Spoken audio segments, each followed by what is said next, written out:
rasa malu jika ada pada dirimu, khususnya para wanita jika punya rasa malu tinggi, lihat, maka ketahuilah kebaikan, segala kebaikan ada pada anda. Kemarin kita bicara dengan anak-anak putri kita, Bunda Raya malu, jangan biasa mengangkat suara. Fala takhdu'na bil qawli fayatma'alladzi fi qalbihi maradun. Kalau ngomong kepada orang laki-laki, jangan ganjen-ganjen deh, jangan ngendesah-desah, jangan kemenyek-kemenyek itu. Bahkan ini kalau kemenyek, tahu ya, kemenyek itu bahasa istimewa, bahasa Jepang itu. Nggak paham orang Jawa Timur yang ngerti itu ya. Jadi kalau bicara ya jangan, tapi dengan suamimu super kemenyek boleh, super ganjen boleh dengan suami, dengan orang lain ngomong ya Masya Allah.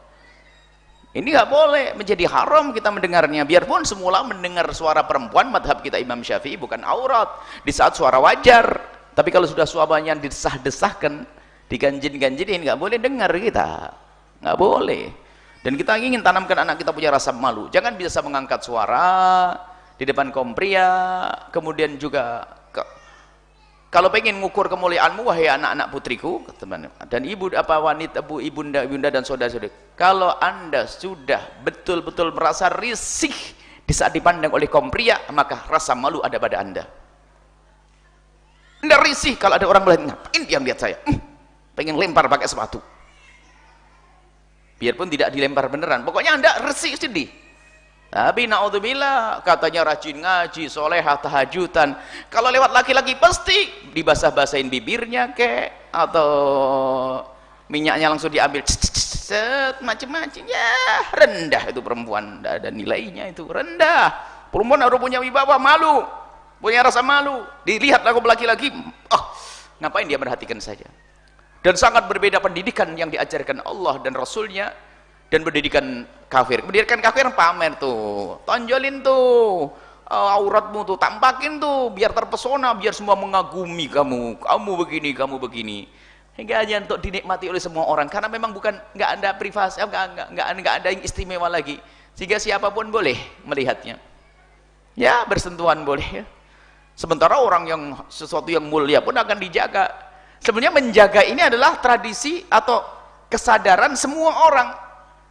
Dikisahkan bahwasanya ratu di negeri kafir sana, ratu apa gitu di Inggris atau apa itu nggak mudah salaman sama orang. Karena apa?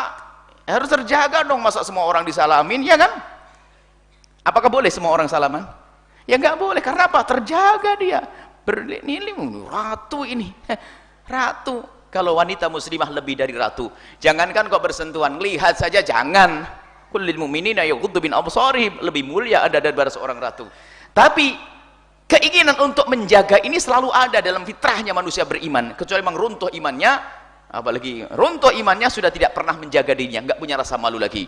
Jadi kalangan ratu-ratu kafir pun dijaga, nggak boleh dilihat siapapun, ini hanya khusus, dijaga. Bagaimana kita sebagai orang yang kenal Nabi Muhammad seorang muslimah, kenapa harus dipamerkan tonjolan tubuhnya, lekuk-lekuk tubuhnya, kecantikannya? Kecantikanmu hanya untuk suamimu, kecantikanmu yang bukan untuk diobral di pinggir jalan. Maka budaya rasa malu.